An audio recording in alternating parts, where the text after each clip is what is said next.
Hello everyone, welcome to my channel top personalities. Tenaliram Vijayanagara साम्राज्य के राजा कृष्णदेवराय के दरबार में एक कवि, विद्वान, विचारक, विशेष सलाहकार थे और उन्हें विकट कवि के उपनाम से भी संबोधित किया जाता था। अकबर के नवरत्नों की तरह तेनालीराम भी राजा कृष्णदेवराय के दरबार के अष्टदिग्गजों में से एक थे। वो अपनी वाक्पटुता के लिए विशेष रूप से जाने जाते थे। इसके लिए वो हास्य का खूब इस्तेमाल किया करते थे। तेनालीराम को तेनालीरामा और तेनालीरमन दोनों ही नामों से जाना जाता है। तेनालीराम का जन्म 22 सितंबर 1479 को 16वीं शताब्दी की शुरुआत में एक तेलुगु ब्राह्मण परिवार में हुआ था। ऐसा माना जाता है कि उनका जन्म आंध्र प्रदेश के गुंटूर जिले के तेनाली नामक नगर में हुआ था।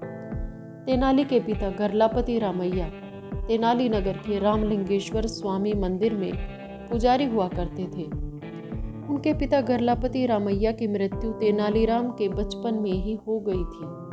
पिता की मृत्यु के बाद तेनालीराम अपनी मां लक्ष्मम्मा के साथ अपने मामा के गांव तेनाली में रहने चले गए।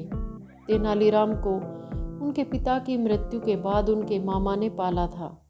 तेनालीराम अपने मामा के शहर में पले बड़े और उन्हें रामकृष्ण के नाम से जाना जाने लगा। वह जन्म से एक शैव धर्मवादी थे, इसलिए उन्हें तेनाली रामलिंग भी कहा जाता था। लेकिन बाद में उन्होंने वैष्णववाद अपनाया और अपना नाम बदलकर रामकृष्ण रख लिया। शैव और वैष्णव उस समय हिंदू धर्म के दो विपरीत संप्रदाय थे, जिनकी जाति के धार्मिक रीति रिवाजों के कारण उन्हें शिक्षा नहीं दी गई थी। लेकिन उनके सीखने की तीव्र इच्छा और ज्ञान के प्रति जुनून के कारण उन्हें छात्रवृत्ति प्राप्त हुई थी। इतना ही नहीं, उन्होंने मराठी, कन्नड़, तमिल और हिंदी जैसी कई भाषाओं में भी महारत हासिल कर ली थी। लेकिन उनके पूर्व शिव भक्त होने के कारण उन्हें वैष्णव अनुयायियों द्वारा शिष्य के रूप में स्वीकार नहीं किया गया था। तब एक महान संत ने उन्हें मां काली की पूजा करने की सलाह दी थी और कहा जाता है कि संत की बात मानकर तेनालीराम ने काली देवी के लिए बहुत तपस्या की और परिणाम स्वरूप तेनालीराम को देवी काली से एक उत्कृष्ट हास्य कवि बनने का वरदान मिला। तेनालीराम अपनी किशोर अवस्था में भागवत मेला नामक एक प्रसिद्ध मंडली के साथ विजयनगर पहुंचे थे। उनके प्रदर्शन से प्रसन्न होकर कृष्णदेवराय ने उन्हें एक हास्य कवि के रूप में अपने दरबार में रखा और बाद में वे अष्टदिग्गजों में शामिल हो गए। वर्ष 1509 से 1529 तक विजयनगर के सिंहासन पर महाराजा कृष्णदेवराय विराजमान रहे। तब तेनालीराम उनके दरबार में हास्य कवि और मंत्री सहायक के रूप में उपस्थित होते थे। ऐसा माना जाता है कि तेनालीराम ने अपनी बुद्धिमत्ता और रणनीति से समय समय पर विजयनगर साम्राज्य को दिल्ली सल्तनत से भी बचाया था। तेनालीराम के चरित्र की विशेषता यह थी कि वो कभी भी बड़े से बड़े शत्रु के आगे ना हारे और ना ही झुके थे। उनके पास हमेशा एक से बढ़कर एक तरकीबें होती थी, जिससे विरोधियों के छक्के छूट जाते थे। इसके अलावा तेनालीराम के पास जनता के भरोसे की सबसे बड़ी ताकत भी थी। तेनालीराम हमेशा राजा कृष्णदेवराय को अनसुनी बातों से बचाकर अपनी भूमि और लोगों के कष्टों से जुड़े रहने के लिए प्रेरित किया करते थे।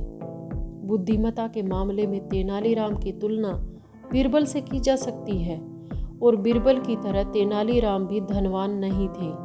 तेनालीराम अपने समय के सबसे बुद्धिमान व्यक्ति थे, जिनका हमेशा अपने समय, समाज और प्रजा की स्थिति की नब्ज पर हमेशा हाथ होता था।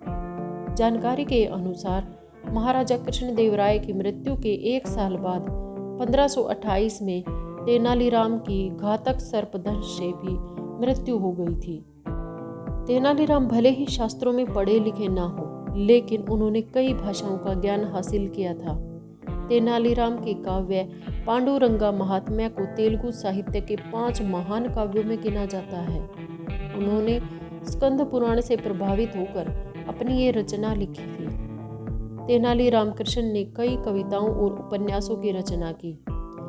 उन्होंने चादुवु नाम अपनाया और धार्मिक रचनाओं की भी रचना की, जिसमें उनकी कविताओं में उद्भताराध्या चरितमु लोकप्रिय है।